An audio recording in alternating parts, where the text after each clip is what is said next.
Straight ahead on the sports news, we're going to talk Madison East softball. We're also going to talk Stoughton tennis, Memorial tennis, and more. But first, it's going to be the headlines, which are brought to us by the Red Zone on Regent. Check them out online at redzonemadison.com. The headlines next here on the sports news.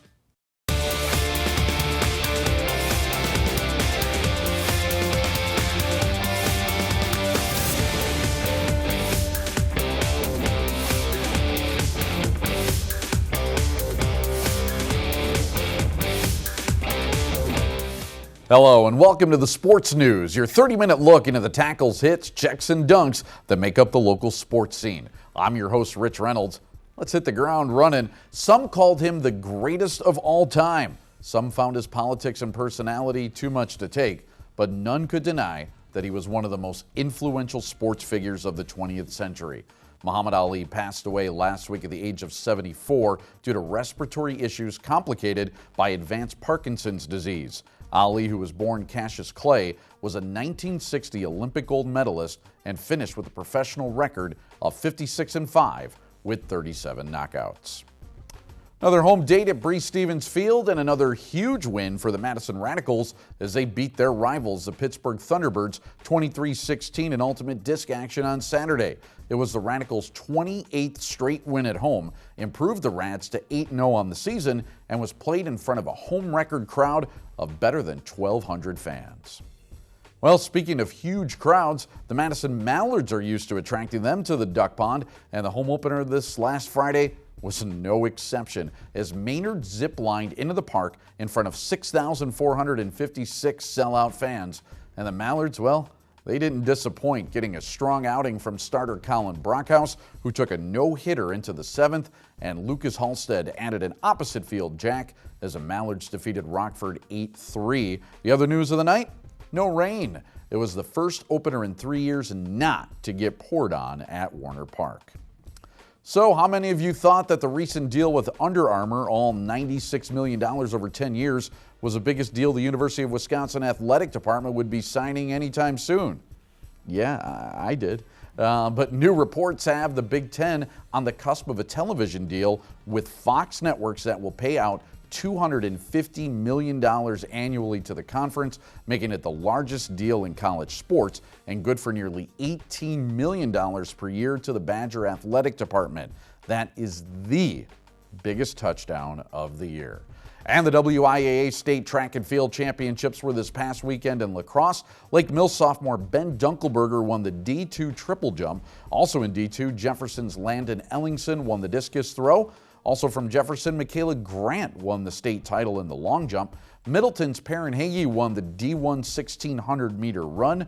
Verona senior Jack Herkert took home the title in the high jump. But the big story locally was Oregon's Alexis Jackson, who won 3 titles, including records in 100 and 300-meter hurdles. That's impressive. For more information and all the 411 on our headlines, check out these fine websites. Stick around. We have a jam-packed show as we'll talk Madison East softball, Stoughton tennis, Memorial and McFarland sports, and lacrosse next on the sports news here on Channel 57 Sports. And back on the sports news, and now time to talk some lacrosse, and I'm not talking about the city on the Mississippi. I am, of course, talking about one of the fastest growing sports in the entire country as we bring in Mark Jameson, who is the tournament media director for the Wisconsin Lacrosse Federation. And Mark, thanks for joining us here on the sports news today, and let's talk about the state championships that are coming up. When and where for 2016? So it's Saturday, the 11th of June. It's at Carroll University, Schneider Stadium. The girls will start at 1, the boys Division II will start at 4, and the Division I boys will start at 7 p.m. And now, how do the teams get there? How do they end up qualifying for the championships? Okay, so the way it works is all the programs, all the high school programs are seeded within a tournament schedule, and then over a period of about 2.5 weeks, we all play each other, and eventually we come down to the 2 top teams in the state. 2 for Division I, 2 for Division II boys, and then the girls. And so now, statewide, how many times have we done this? How many championships have there been? And who are some of the most recent winners that we've seen, boys and girls? So we've been playing boys championships since 2003, and the girls started in 2007. The last couple of years, the boys Division One, last year was Middleton. The year before that was Verona.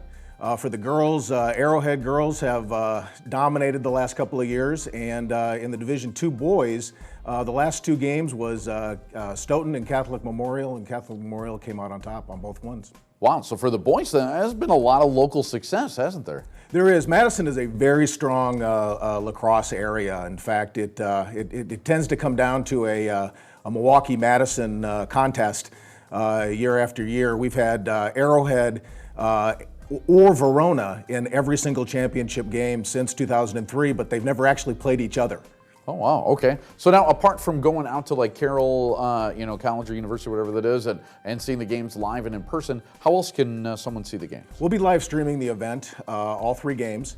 That live streaming link is on the Lacrosse Federation site, which if you just Google Wisconsin Lacrosse Federation, it'll take you right to it, and there'll be a link to get to the live streaming event right there. Very cool. We're always worried about that, on TV. How can you watch something, so we got to let everybody know about that. Also, tell us too, at the actual tournament site, are there other events that are going to be going on as well? Yeah, in fact, besides crowning our championships, we're going to have the inaugural introduction of the Wisconsin Lacrosse Hall of Fame.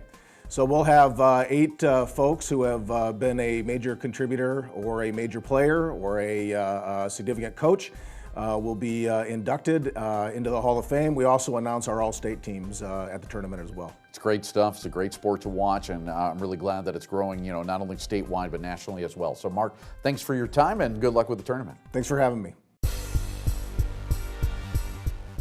Let's go out to the diamond right now and bring in the head coach of the Madison East Purgolders, Dana Rasmussen, who heads up the softball team out there, and one of my favorite guests.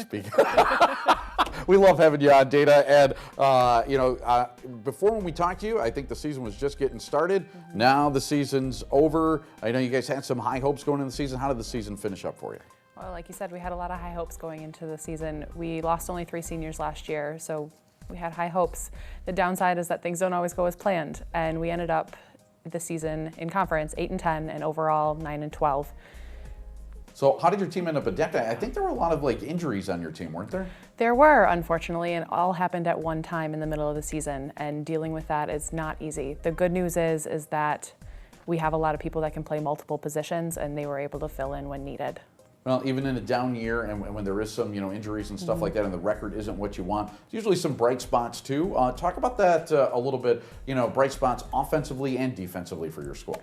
Offensively, we're known from other schools that we're great hitters, and we showed that early on. One of the games we had 22 hits, which is a huge confidence booster for our kids. Defensively, we didn't play as soundly, which adds to the loss column, but we did have a couple outfielders that took away some extra base hits. We had a catcher that threw out 17 out of 23 would-be base stealers, and that led the Big 8.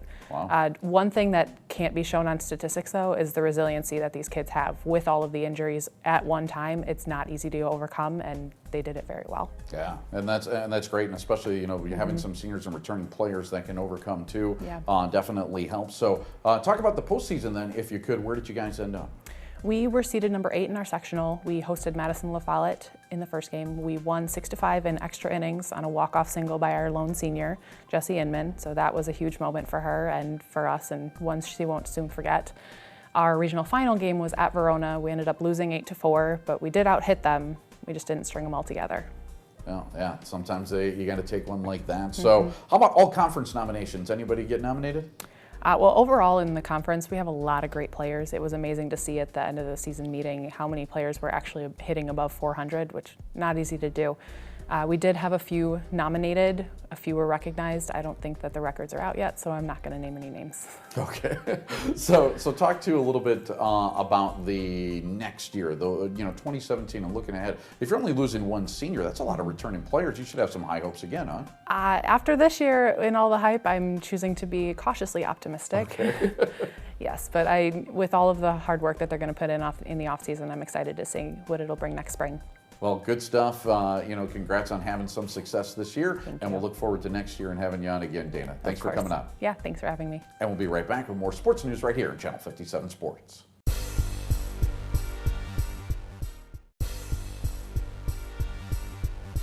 Well, in the tennis world, the French Open is over, Wimbledon is coming up, and locally we like to turn our attention to high school tennis. And we're going to talk Stoughton tennis right now with the head coach of the boys and girls varsity team over there, and that's Ryan Reichel. And Ryan, thanks for joining us, and let's talk about that girls team. Now, the girls team used to be one that was kind of at the bottom of the Badger Conference, now is one of the top teams. How did you end up accomplishing that? Well, thanks, Rich. I think the biggest thing is that we kind of started a grassroots effort. For about 15 years ago, I started a youth tennis program in Stoughton, and with my varsity assistant, Amy Call, and Howard Roloff, my JV coach, we really started to build the program up from the grassroots and started teaching tennis in the summer, and every summer we have about 100, 120 kids in the summer program. That's the biggest thing. Yeah, definitely. That grassroots thing always seems to be at the base of a lot of high school success. And so talk about some of the successes that you've had. Let our listeners know, some of the success the team's had over the past few seasons. Well, I think it kind of goes in baby steps. I think it was in 2012 we had a girls doubles team that made it to the sectional but didn't get out of sectionals, just missed the state tournament. Then in 2013, we had two freshmen, Sarah Benoit and Peyton Call, make the state tournament in doubles. And then in 2014, for the first time ever in the program history, we had two different flights qualify for the state tournament. Sarah Benoit in singles, and she won a round. And then in doubles, Peyton Call teamed up with Kendra Halverson, and they also made the state tournament and won a round. And they were sophomores then. And then that group of kids last year, we built on those, two state qualifiers and had three. We had Sarah Benoit being the number 12 seed in the state tournament, and then Peyton Call and Kendra Halverson again made it to state and won a round again. And then our two doubles team of Sydney Johnson and her partner Holly Brickson, got into the tournament and actually made a nice little run and won two matches and finished top 16 in the state. So just building upon year after year, a little bit of success one year and then taking it to the next year has really helped our program along. Yeah, that's a lot of stuff right there. And so what are you expecting for the girls this upcoming season? Well, this season I think, we have 7 of our 10, maybe even 8 of our 10 top players back from last year. The Badger Conference, the North and South, are both tough. Being able to compete with Madison Edgewood and challenge them for the conference championship is our number one goal. I think this year with the depth of talent that we have, qualifying maybe 4 individual flights for the state tournament, 2 singles players and 2 doubles teams to the state tournament is really what we're pushing for. But as overall for our program, if we could win our sectional, we should be one of the favorites going into the postseason to come out of our sectional and qualify for the team state tournament would, just be incredible. And that's obviously the epitome of any program's, success. And if we could do that, that would be fabulous. Definitely seems like you're tracking, Coach. So thanks for joining us here and good luck on the season. Thank you. As long as we're talking tennis, why don't we just keep staying on the courts right now as we bring in Colt Tegmeyer. He is from Madison Memorial, a tennis player who's done pretty darn well. So Colt, thanks for joining us and congratulations on medaling this past week. If you could, tell us a little bit about how your tournament went. It was good. I had a lot of fun. Coming back for a second year, I was there last year. I had a lot of fun. It was kind of fun going in, being the 4 seed. It was just kind of trying to just go out there and play my best. Excellent. And so the WIAA state tournament, I think, is a little bit different than tournaments that you normally play in. How does it differ as far as competition goes? Well, with state and high school, there's a whole team atmosphere where I don't feel that at USTA tournaments like I usually do in the summertime. At state, everyone, even people from other teams, can get behind you and cheer for you or cheer against you. And even that is just kind of a new experience that I'm not used to, but it's a good change from the usual. Yeah, and usually, like in tournaments like this and medaling and all that, that's left for the upperclassmen. You're just a sophomore, so first of all, congrats on that. And second of all, what does that mean going forward for you? What are your goals for next year and beyond? Well, improvement's always a good thing. I'm hoping to do better next year. I don't have a whole lot of goals going into it next year, but I'd like to do maybe even better. Maybe top 4 would be nice. Yeah, absolutely. So now, a lot of good tennis players out there on the pro scene. Is there a specific player or someone that you model your game after? Well, I like to see myself as more of a Roger Federer kind of player.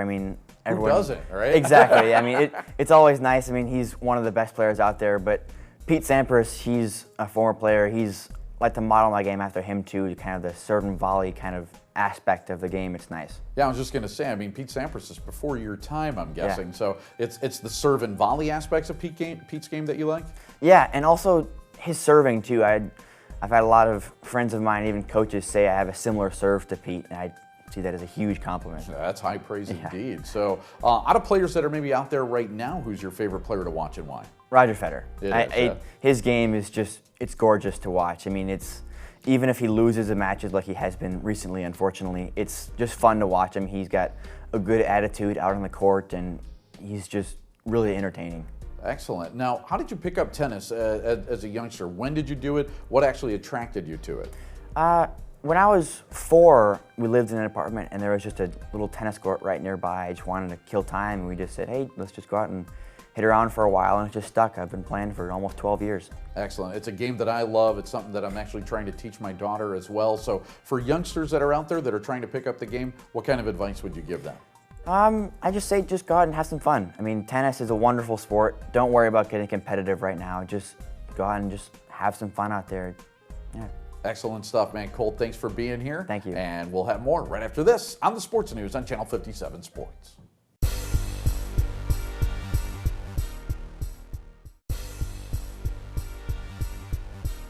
Let's go ahead and shift gears here a little bit and talk about something going on in the community as we bring in Israel Lopez, and he is the founder and president of the Chins Up Foundation. So, Israel, first of all, thanks for being here, and tell us, if you will, what is the Chins Up Foundation? So we are an IT nonprofit organization that matches collegiate athletes with elementary age students, 4th, 5th, and 6th graders in a letter exchange program.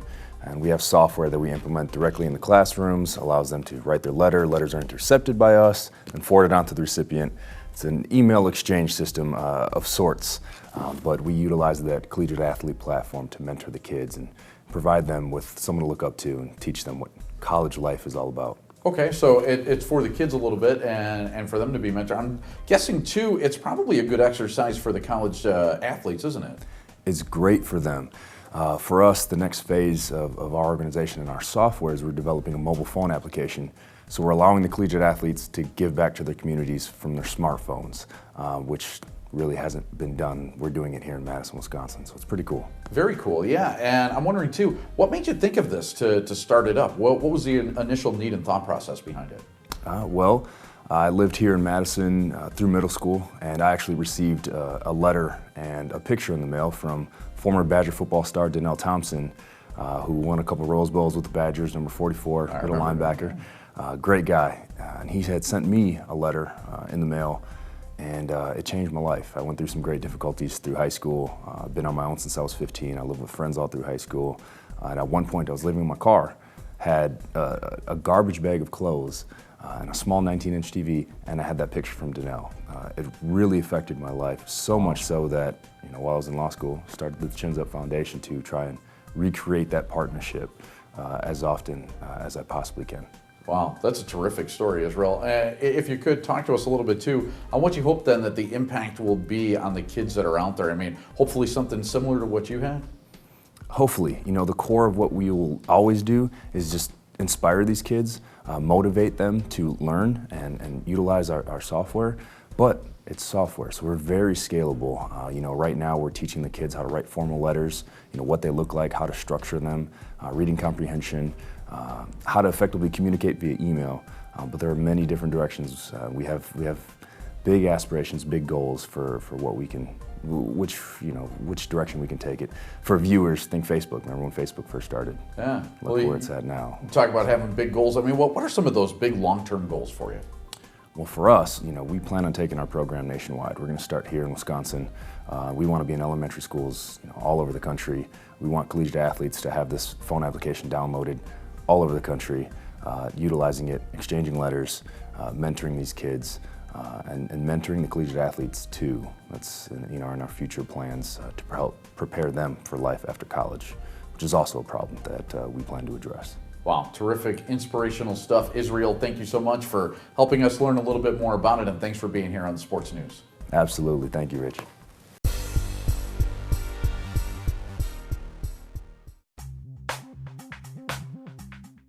Thanks to our guests this week on the Sports Zone. Also, thank you for watching, and a big thanks as well to the Red Zone. Rick and all the boys over on Regent Street. Check them out online at redzonemadison.com. We'll see you next time right here on the Sports News on Channel 57 Sports.